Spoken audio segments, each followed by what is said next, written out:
미국 실버뉴스는 라이프트리 CBD 오일이 함께합니다. LA 주택국이 연방 예산 불확실성으로 LA시 섹션 8 바우처 신규 신청 접수가 중단됐다고 발표했습니다. 섹션 8은 저소득층에 렌트비 지원하는 연방 정부 프로그램으로 각 지역 기관이 관리한다. LA 주택국은 올해 연방 예산이 부족할 것으로 판단해 신규 신청 접수를 일단 멈추기로 결정했으며 현재 수혜자들에 대한 보조금 지급은 계속된다고 밝혔습니다. LA에서는 약 6만 가구가 섹션 8을 통해 렌트비를 보조받고 있습니다. 다음 달부터 캘리포니아주에서 임대인들이 세입자들에게 특정 수수료 부과를 금지하는 법안이 시행됩니다. 개빈 뉴섬 주지사가 지난해 가을 서명한 신규 법안 SB 611법안에 따라 임대인 랜드로드 또는 해당 부동산 관리자는 세입자가 렌트비나 디파짓을 체크로 납부한다고 해서 별도의 수수료를 부과할 수 없습니다. 또한 렌트 계약 종료와 관련된 통지서를 전달하거나 게시하는 행위에 대해서도 수수료를 부과할 수 없습니다. 이에 더해 특정한 경우를 제외하고 한 달치 렌트비를 초과하는 액수의 디파짓을 요구하는 것을 금지합니다. 트럼프 행정부가 다음 달 2일 세계 각국에 부과할 상호 관세는 국가마다 단일 세율이 적용되는 형태로 시행된다고 백악관이 밝혔습니다. 피터 나바로 백악관 무역, 제조업 정책국장은 각국이 미국에게 부과하는 관세, 비관세 장벽에 내재한 불공정성을 집계해 나라마다 단일 세율을 부과하는 개념이라고 설명했습니다.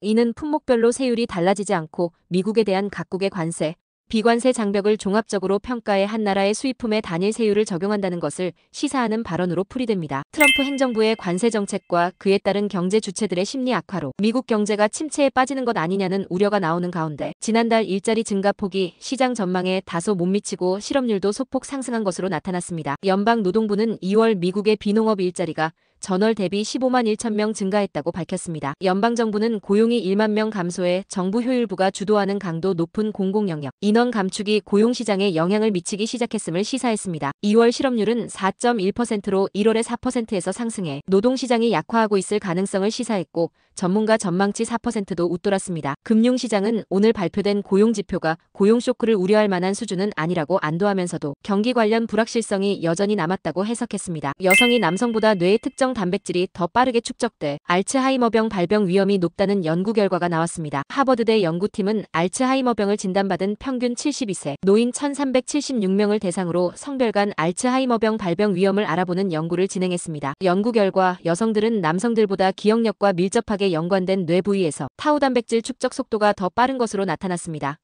이러한 여성들은 알츠하이머병에 걸릴 위험이 더 높았습니다. 연구팀은 이러한 차이가 여성의 폐경과 관련된 호르몬 변화와 관련이 있다고 분석했습니다. 한국뉴스입니다. 법원이 구속 기소된 윤석열 대통령이 검찰의 구속이 위법하다며 낸 구속 취소 청구를 받아들였습니다. 서울중앙지법 형사합의 25부는 내란 우두머리 혐의로 구속 기소된 윤석열 대통령의 구속 상태가 부당하다며 윤 대통령 측이 낸 구속 취소 청구를 받아들였습니다. 재판부가 구속 취소 청구를 인용하면서 윤 대통령은 석방된 상태에서 재판을 받게 되는 겁니다. 지난 1월 19일 법원이 윤 대통령에 대한 구속영장을 발부한 지 47일 만입니다. 재판부는 검찰이 구속기간이 만료된 상태에서 윤 대통령을 기소했다고 판단했습니다. 검찰은 윤 대통령 구속 취소에 대한 즉시 항고 여부를 검토하고 있습니다. 검찰이 즉시 항고하게 되면 윤 대통령에 대한 구속 취소는 집행정지돼 윤 대통령은 즉시 석방되지 않습니다. 법원은 공수처의 수사 과정이 적법한지도 조금 더 따져봐야 한다고 판단했습니다. 공수처법에는 내란죄가 수사 대상에 포함돼 있지 않은데 공수처는 그간 수사 범위에 있는 직권 남용 사건에 관련 사건으로 내란 수사가 가능하다고 주장해왔습니다. 재판부는 그러나 공수처법 등 법령은 관련 범죄의 요건을 갖추기 위한 절차 등에 대해 명확하게 규정하고 있지 않다며 공수처법의 입법 공백을 지적했습니다.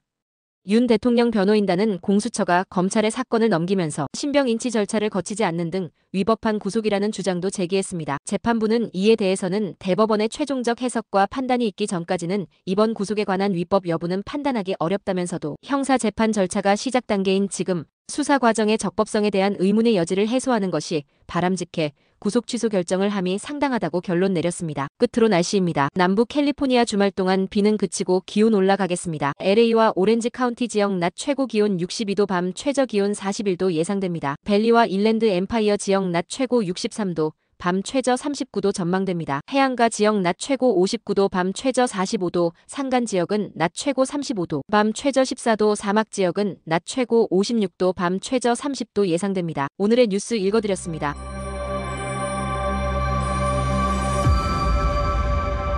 고맙습니다.